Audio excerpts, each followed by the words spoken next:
Welcome to the channel History's Mysteries. Today we're diving into one of the most bizarre and entertaining chapters in military history, the Great Emu War of Australia. Yes, you heard that right. In 1932, the Australian government declared war on a massive population of emus, and the outcome was as unexpected as it was comical. Stick around as we explore the details of this strange conflict, the reasons behind it, and the surprising results. Hello everyone, and welcome back to our channel.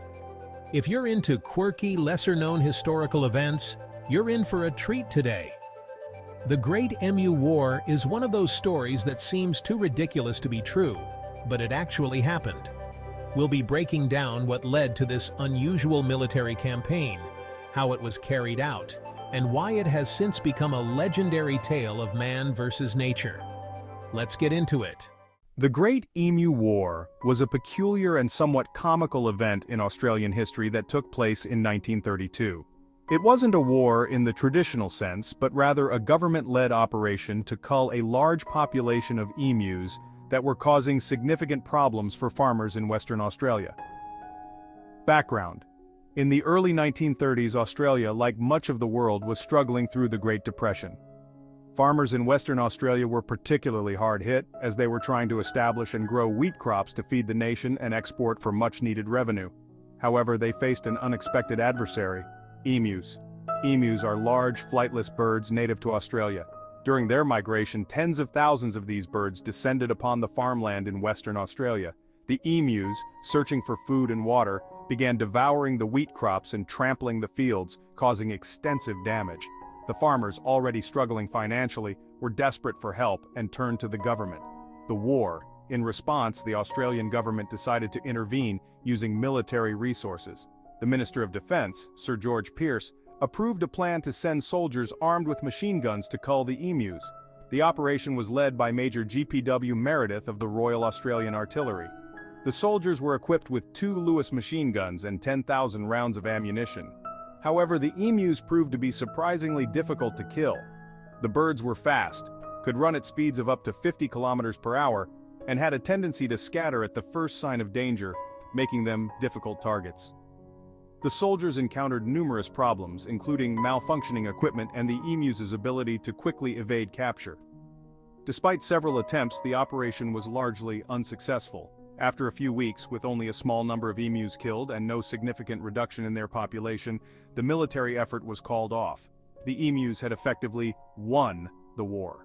Aftermath: the Great Emu War became a source of embarrassment for the Australian government and was widely mocked by the media at the time. The emu problem continued, but the government eventually decided to offer bounties on emus rather than continue with military efforts.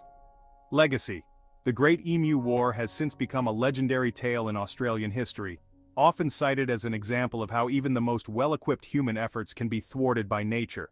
It remains a curious and humorous chapter in the history of Australia, symbolizing the challenges of living in harmony with the environment. It was the early 1930s, and Australia, like much of the world, was in the grip of the Great Depression. Farmers in Western Australia were struggling to make ends meet, and their troubles were compounded by a new, unexpected threat: emus. Emus, the large, flightless birds native to Australia, had migrated in massive numbers from inland regions to the coast. These birds, searching for food and water, found themselves in the wheat fields of Western Australia, where they wreaked havoc. Tens of thousands of emus descended upon the crops, devouring the grain and trampling what they didn't eat, causing significant damage to the already struggling farms. The emu migration was a disaster for farmers. These birds were not only eating the crops but also causing widespread destruction. The farmers were desperate for a solution and turned to the government for help. In response to the farmers' pleas, the Australian government decided to take action. The Minister of Defence, Sir George Pearce, authorised a military operation to deal with the Emu Invasion. The plan was simple: send soldiers armed with machine guns to cull the emu population and protect the wheat fields.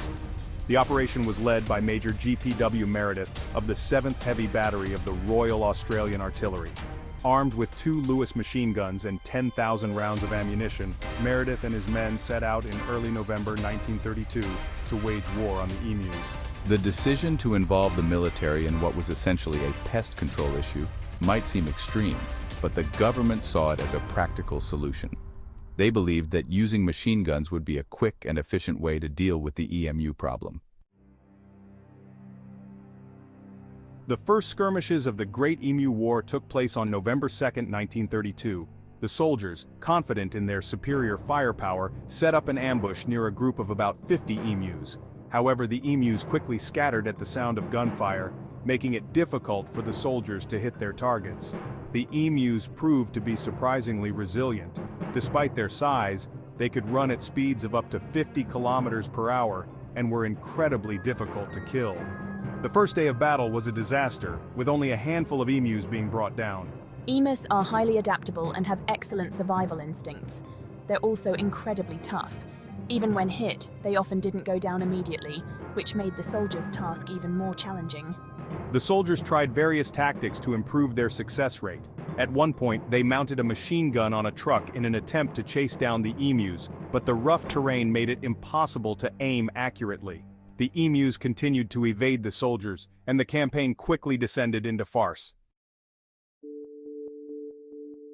After nearly a month of failed attempts, Major Meredith and his men were recalled. By the end of the campaign, it was estimated that around 1,000 emus had been killed, far short of the tens of thousands that had overrun the farms. The emus had won. The Great Emu War was widely regarded as a fiasco. The press had a field day, mocking the government and military for their inability to defeat a flock of birds. Despite the setback, the emu population remained a problem for farmers, but the government decided to take a different approach, offering bounties on emus instead of direct military intervention. The Great Emu War has become a legendary tale in Australian history. It's often cited as an example of the absurdity of certain government decisions, but it also highlights the challenges faced by farmers during that time.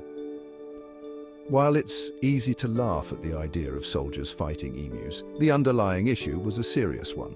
Today, the Great Emu War is remembered more for its humor than its seriousness.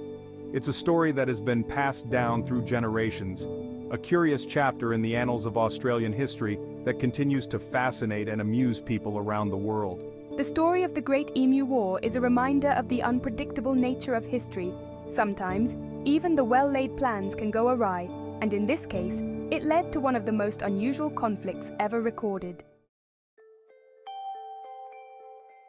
In the years following the Great Emu War, Australia continued to face challenges with its wildlife. The lessons learned from the conflict, however, have influenced how the country manages its natural resources and agricultural practices. Emus are now a protected species in Australia, and their populations are carefully managed to prevent conflicts with farmers. For today's farmers, the Great Emu War is a distant memory, but its legacy lives on. It's a story that reminds us of the complexities of living in harmony with nature and the often unpredictable outcomes of human intervention. The Great Emu War might seem like a comical footnote in history, but it's also a fascinating example of how even the smallest challenges can spiral out of control. It's a story that resonates because it's so uniquely human. Our determination to solve problems, even when the odds are stacked against us, and our ability to find humor in the most unexpected situations. And so, the emus live on, as symbols of resilience and the enduring power of nature. The Great Emu War may have ended in defeat for the humans, but it remains a victory for the emus and a tale that will be told for generations to come.